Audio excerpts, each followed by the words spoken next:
ہم نے سبق عبدل ستار ایدی کی پڑھائی کی تھی۔ آج ہم اس کے سوالات کریں گے۔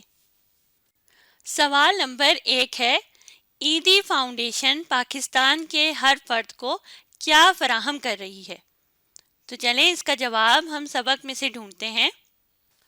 تو ہم نے پڑھا تھا ایدی فاؤنڈیشن پاکستان کے ہر فرد کو رنگ و نسل اور ذات پات سے بالاتر ہو کر صحت سے متعلق خدمات اور دیگر سہولتیں فراہم کر رہی ہے۔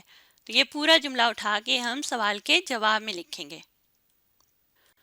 تو ہم نے کیا کیا کہ سوال میں ایدی فاؤنڈیشن پاکستان کے ہر فرد کو کیا کو ہٹا دیا اور اس کی جگہ لکھا رنگ و نسل اور ذات پات سے بالاتر ہو کر صحت سے متعلق خدمات اور دیگر سہولتیں، اور پھر سوال کا حصہ ہے فراہم کر رہی ہے، اور سوالیہ نشان کو ہٹا کر ہم نے جواب میں ختمہ کی علامت لگا دی، اور اس طرح سے ہمارے سوال کا جواب مکمل ہو گیا۔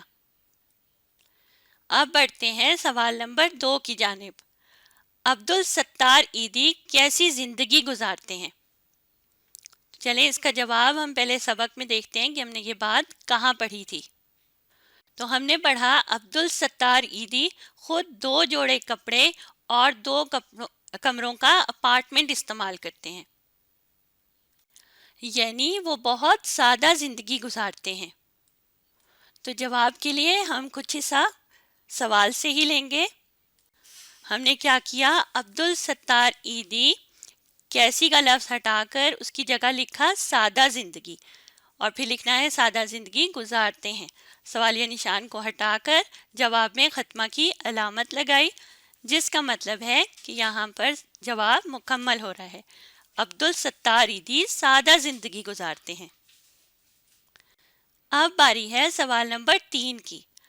فلاحی کاموں کی طرف ایدی صاحب کا پہلا قدم کیا تھا؟ تو اس کا جواب ہم سبق میں سے ڈھونڈیں گے۔ تو دیکھیں ہم نے پڑھا تھا تقریباً 2 سال بعد انہوں نے اپنی برادری کے کچھ لوگوں کی مدد سے ایک مفت ڈسپنسری کھولنے کا ارادہ کیا۔ یہ فلاحی کاموں کی طرف ان کا پہلا قدم تھا۔ کیا قدم تھا ان کا پہلا؟ مفت ڈسپنسری کھولنا۔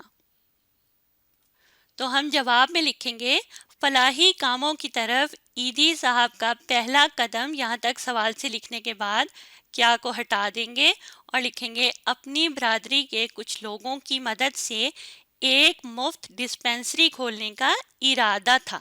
تھا کا لفظ لکھ کر سوالیہ نشان کو ہٹائیں گے اور جواب میں ختمہ کی علامت لگا دیں گے۔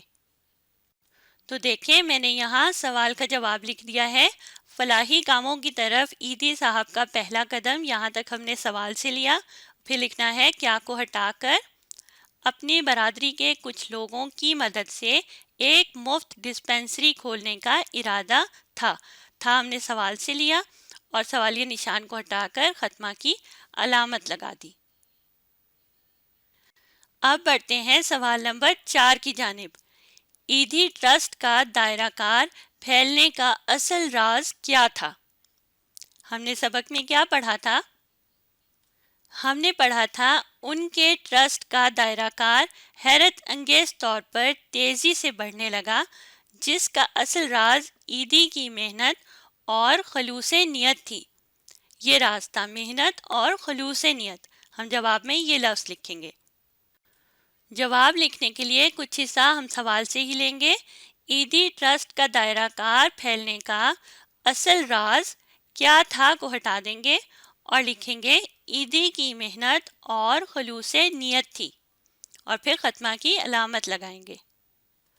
تو دیکھیں سوال کا کچھ حصہ ہم نے لیا، ایدی ٹرسٹ کا دائرہ کار پھیلنے کا اصل راز، یہاں تک یہ حصہ لکھنے کے بعد پھر ہم نے لکھنا ہے کیا تھا کو ہٹا کر ایدی کی محنت اور خلوص نیت تھی۔